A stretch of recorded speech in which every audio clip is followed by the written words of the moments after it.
Alright boys, it is champion training tournament time, and it is therefore time to absolutely blast, because look at the amount of free saucy rewards we can pick up in this one. So what is up guys, this is Corbin. Here's every trick in the book, as well as some traps to avoid on your own account when it comes to handle champion training. Now you've heard me say a billion times before on this channel that every single item and resource in Raid Shadow Legends, whether it's your chickens or your skill books or your arena medals or whatever, there is always a correct time to be spending every resource in Raid.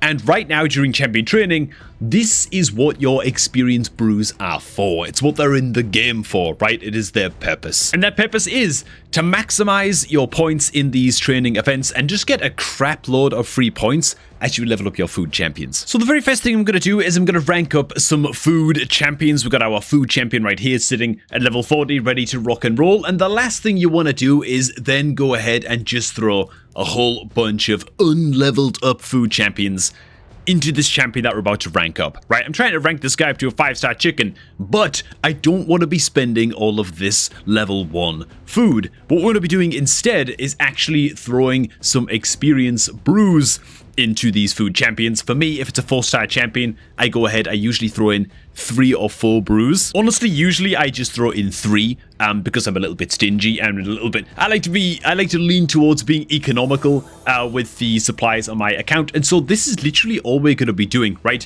I'm going to be putting 3 brews into these guys. You can put in 4 if you want. And this is how you should be using your brews during these events, to just farm up a crap load of free tournament points before using these guys to then rank a champion up, right? And just get some free points this way. And so now when it comes time to rank up these food champions, we're going to take the same old incubus all up and over here, and then the food champions that we're putting into them have already been pre-leveled a little bit.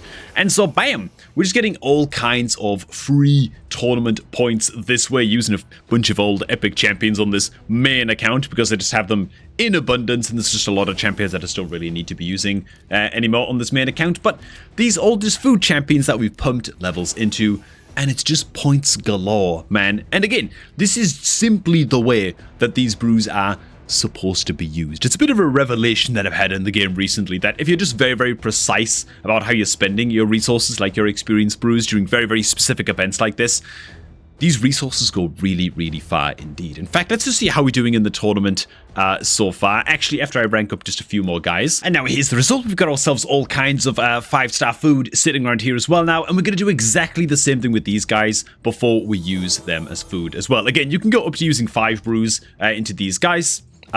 5 or 6 if you want even.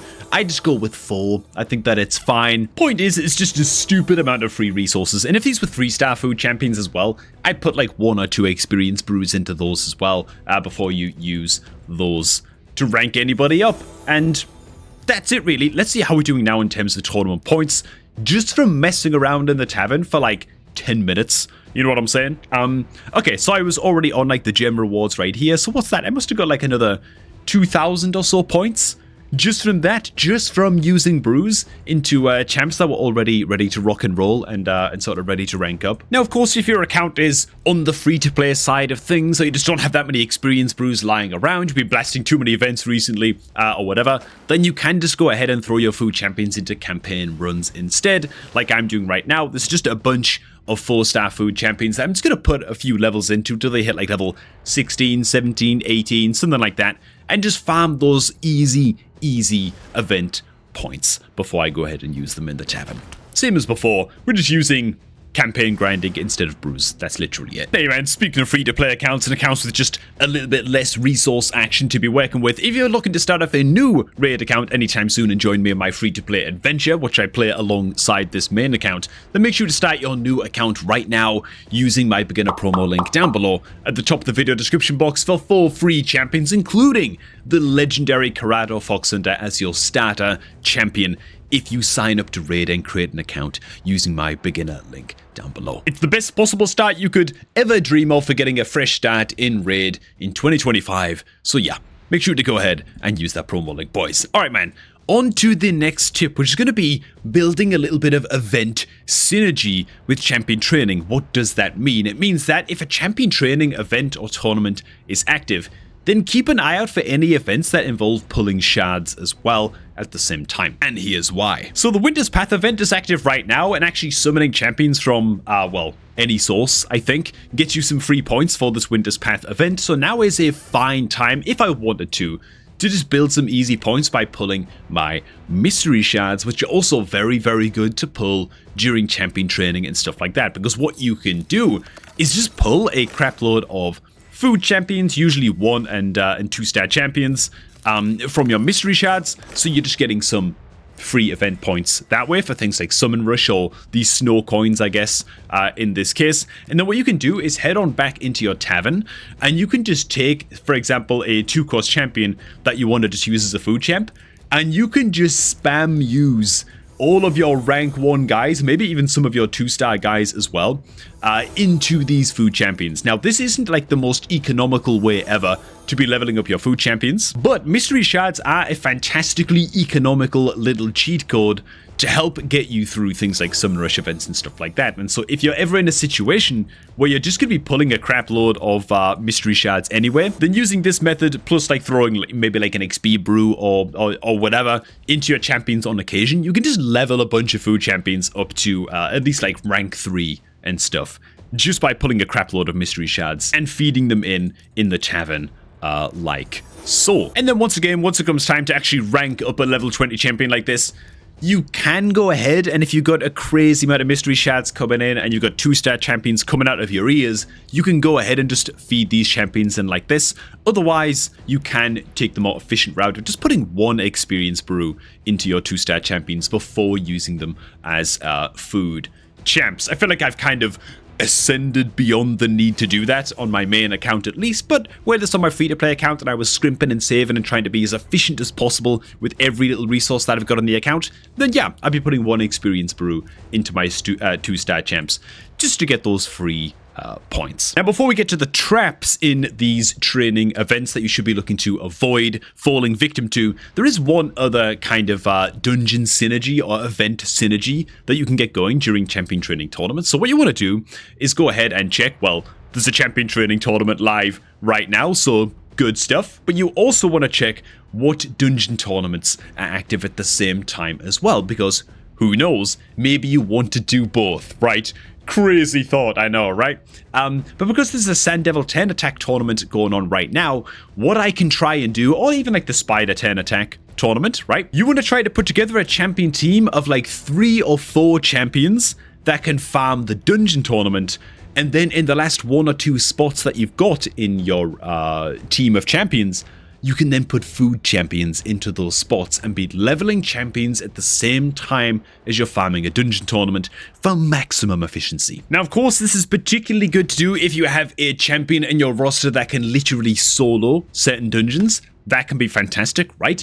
In Sand Devils, I've got a little 2-man team going with Ninja and Godseeker and Neri on my main account, which is awesome because they just completely 2-man solo the entire thing, and then the other 3 slots I can just go ahead and just throw an array of food champions into these spots. I can then hit super raids, go into my multi-battles, I can even edit the queue, and I can throw even more food champions into these spots if I want. So as soon as some of my guys hit max level, the party goes on, and we're just farming a dungeon tournament purely with a 2-man team while leveling food champions at the same time in the Sand Devils tournament, right? And obviously this is a very, very, very clean team with which I'm doing this right now. A 2-man team is like sort of the dream. But even if you can only do this with like a 4-champion team and just be farming 1 food champion alongside the dungeon tournament, that's great too. Every little really does help in this game, and you might as well do it if you can crank out that extra layer of efficiency. And just to show the experience come in from one of these runs, it's actually no joke, man. If you find like stage like 16 plus 20 dungeons, whatever, this is 1 run, okay? 8 levels on 3-star food champions like this.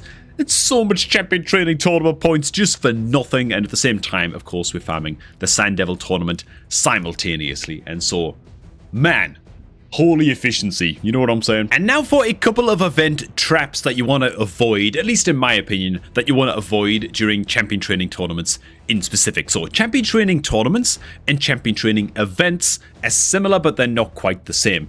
They both give you points and rewards for doing these, for ranking up champions, and for leveling up champions, so they're exactly the same in that way. But a champion training tournament gives you points from some other sources as well, including spending skill tomes on your champions, right, to rank up their skills, as well as ascending your champions in the tavern, right? Using like your magic affinity, superior potions or whatever to ascend up your champs. My advice, do neither of those during champion training tournaments. Here's why, man. So heading back on into the tavern, of course, we're on our upgrade skills menu right now, so I'm just gonna hit like a random champ that I'm gonna be skill booking up pretty soon. Oh god, I've already done the Zagala because of course I have. Here we go, man. Good old Ethelyn. This is a guy that I actually want to use skill books on pretty soon to test him out in Chimera. I think it'll be a pretty fun video. And if I go ahead and spend one epic skill book into the Ethelyn, just gives you a free little vest of tournament points, right? And an okay amount of points as well. Of course, legendary books are going to give you a hell of a lot more points, and that's great. But 9 times out of 10, I would highly recommend that you save using your skill books on your champions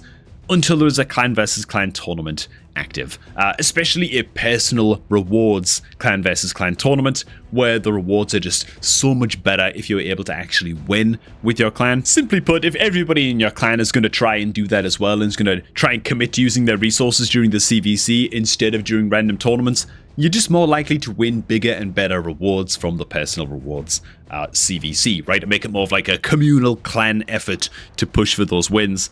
That tends to be the best way to go about it in my experience. Now, that said, sometimes for winning a champion training tournament, you can win stuff like a crazy perfect soul on a very powerful champion that could actually change your account. Now, in that kind of situation, or in the sort of situation where I won myself probably like the best champion on my account by a lot, good old Archer Queen, right? Negagantia Archer. Yeah, I won this gal from a champion training tournament back when my account was like level 40 or something. So like I was super low level. I was in a tournament full of other players who had no idea what the hell they were doing, right? But because I watched videos like this one that you're watching right now, and I knew all of these little tricks to maximize my tournament rewards in champion training tournaments, I was able to just win a legendary champion that was... I had no idea that it was like one of the best legendaries in the game by a lot. You know, she easily makes the list of like top 25 champions in the game. And so there are certain champion training tournaments where, yeah, you can justify spending some skill tomes, man, some legendary skill tomes, some epic skill tomes, and trying to push right towards the end of the tournament, like literally wait until there's 30 minutes left in the tournament, and then you can go ahead and do the math and calculate how many points you need to sort of steal first place, and see if you can just dump a bunch of points at the end and win a very important tournament that way. But again, this is only if the rewards are absolutely worth you blasting tomes into the tournament. 9 times out of 10, save the books for CVC. Now, similar to skill tomes, we've also got ascending champions as well, where of course you're just spending your potions to ascend your champions up. And frankly, with ascending champions up, even a legendary void champion, I mean, god, am I gonna do this just for the sake of demonstration? Oh, let's pick something else. Okay, we'll go ahead and use a Kemptum as the example, man. Let's just say that we're going to 5-star ascend a Kemptum during a champion training tournament. Well, how many points do you actually get? Not very much. 41 tournament points only for ascending up like a 5-star ascending a void epic champion during champion training. You'd kind of feel like it would be a little bit better than that. Frankly, I think that the points conversion from ascending champions up during CVC is just a hell of a lot better as compared to the points that you get from ascending champions in champion training tournaments. And so for me, yeah, just wait, especially with like your legendary champions and stuff that you're going to be ascending on up. I'd say just do what I'm doing right here. My Nekmothar is sitting 1 star away from max ascension because this final star gives by far the most points, and I'm just going to hold off on this until the next personal rewards CVC before ascending up my Nekmothar, man.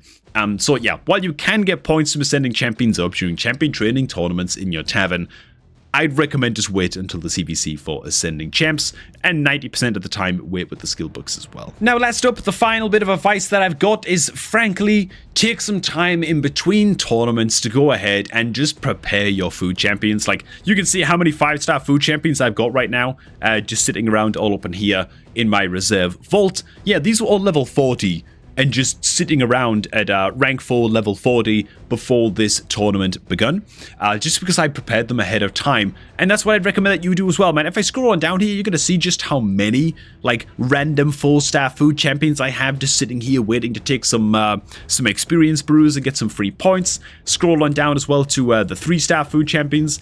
There's just a crap load of these guys sitting around, and what I'll tend to do is level up a lot of them so that they're just sitting at level 40, ready to rank up, and same thing with level 30 champions as well. Just level them up to level 30, like 3 stars, level 30, and just have them sitting here ready to go, sort of ready to pull the trigger on when the next tournament or event begins. Frankly, once you're past like the first month or two, like the very first the beginning months of your raid account, you've kind of got enough champions on your account already at that point to build out and to keep you occupied for weeks, if not months, depending on how you've been pulling your shards and stuff.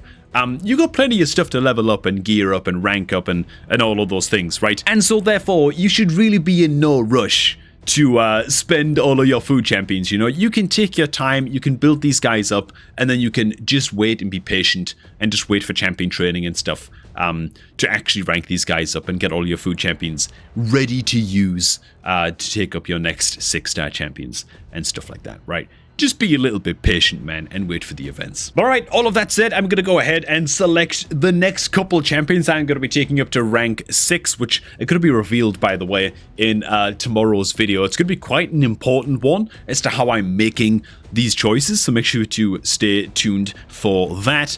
And for now, thanks for watching. Hope you guys did enjoy this one. Hope that you got something from it. It was time on the channel to do a refresher video, I think, for maximizing champion training points. It's been a while since we've hit this, man. As always, and don't forget, you can sign up for a new raid account to get your hands on some of the best starter rewards possible, including a free legendary champion, simply by signing up to raid using my beginner promo link down below right now at the top of the video description box. So make sure to hit that and get your hands on all of those freebies. But for now, thanks for watching. Hope you all did enjoy, and I'm going to catch all of you guys just a tad bit later, man.